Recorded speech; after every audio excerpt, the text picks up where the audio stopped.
Assalamualaikum warahmatullahi wabarakatuh. Jumpa lagi dengan channel Dr. Heri Wicaksono dalam acara Bincang Sehat, yang mana pada kesempatan ini saya akan mencoba membahas satu topik yang ada kaitannya dengan herpes zoster. Sebenarnya video ini merupakan kelanjutan dari video sebelumnya, yang mana pada video sebelumnya saya sudah membahas herpes zoster yang ada kaitannya dengan apa penyebabnya dan bagaimana gejalanya. Sedangkan pada video ini saya membahas herpes zoster ada kaitannya dengan kapan sebaiknya kita datang ke dokter untuk mendapatkan penanganan yang tepat. Dan yang kedua, apa atau bagaimana cara menangani herpes zoster ini. Sebelum kita masuk pada topik utama, untuk sahabat sehat yang belum subscribe, pencet dulu tombolnya. Herpes zoster adalah suatu penyakit yang disebabkan oleh virus yang namanya varicella zoster. Ditandai dengan ruam dan bintil berisi air dan hanya menyerang sebagian atau sisi badan. Dari definisi tadi kita dapatkan 3 kata kunci. Yang pertama itu disebabkan oleh virus varicella zoster. Yang kedua ditandai ruam dan bintil berisi air. Yang ketiga hanya menyerang sisi dari badan. Apabila dari definisi tadi ada yang tidak masuk di sana, maka dia pasti bukan herpes zoster. Maksudnya begini, apabila ada virus yang menyerang tubuh tapi dia bukan varicella zoster, pasti dia bukan herpes zoster. Yang kedua, apabila ada ruam berisi air kemudian dia menyebar di seluruh tubuh, pasti dia bukan herpes zoster. Jadi 3 kata kunci tadi harus terpenuhi untuk disebut herpes zoster. Kemudian karena namanya varicella zoster, maka virus ini sebenarnya juga penyebab dari cacar air. Hanya pada waktu seseorang menderita cacar air, ketika mereka sembuh, sebenarnya virusnya ini tidak mati, tapi dia hanya nonaktif aja dan tetap di dalam tubuh dan dia beristirahat atau berhenti di sumsum tulang belakang atau di otak. Nah, ketika kondisi fisik seseorang yang menderita cacar air ini melemah, maka varicella zoster ini keluar dan bangkit menjadi herpes zoster. Karena herpes zoster ini disebabkan oleh virus, maka sebenarnya sifatnya adalah bisa sembuh sendiri.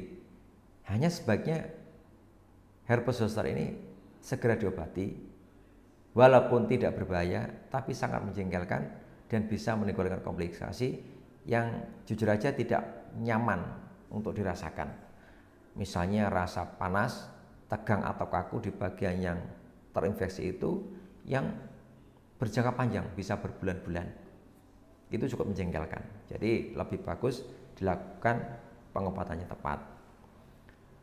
Lalu kapan kita sebaiknya datang ke dokter?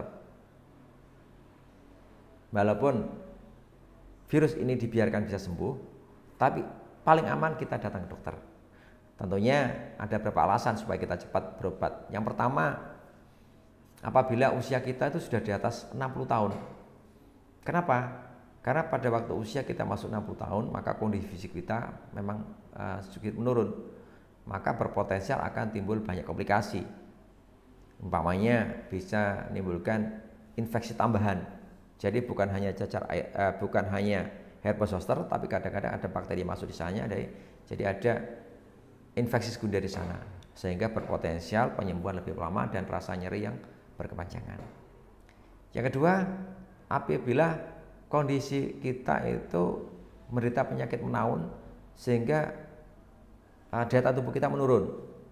Umpamanya kita menderita kanker atau menderita penyakit kencing manis sehingga kondisi kita memang tidak fit, berpotensial herpes zoster ini akan menderita cukup panjang. Kemudian yang ketiga, bisa jadi kita harus minum obat kortikosteroid, yang mana obat-obat seperti ini akan menurunkan daya tahan tubuh. Ya, tentunya kalau kita minum obat seperti ini maka lebih bagus kita datang ke dokter supaya dapat obat yang tepat dan herpes ini cepat sembuh. Kemudian yang keempat, di samping kita melihat diri kita ini, yang 3, 1, 2, 3 ini kan ngomongin kita, kondisi kita, tapi kita juga harus memikirkan orang sekitar kita. Jadi yang keempat ini kita membicarakan orang yang kemungkinan kita tulari dengan herpes zoster ini. Jadi apabila di rumah kita ada orang yang kondisi fisiknya menurun karena penyakit kencing manis, kemudian kanker, atau sudah tua, maka sebaiknya kita harus cepat berobat. Bisa juga ada anak-anak kecil yang kondisinya atau daya tahan tubuhnya masih lemah, maka kita seharusnya berobat. Kemudian bagaimana cara menangani herpes zoster ini? Tentunya standar pengobatan kita mulai dengan apa penyebabnya dan kita obati simptomnya. Kalau penyebabnya virus, biasanya obat yang sering diberikan adalah antivirus. Antivirus yang paling sering diberikan petugas kesehatan adalah asiklovir. Itu sudah familiar, saya rasa sahabat sudah sering mendengar ini.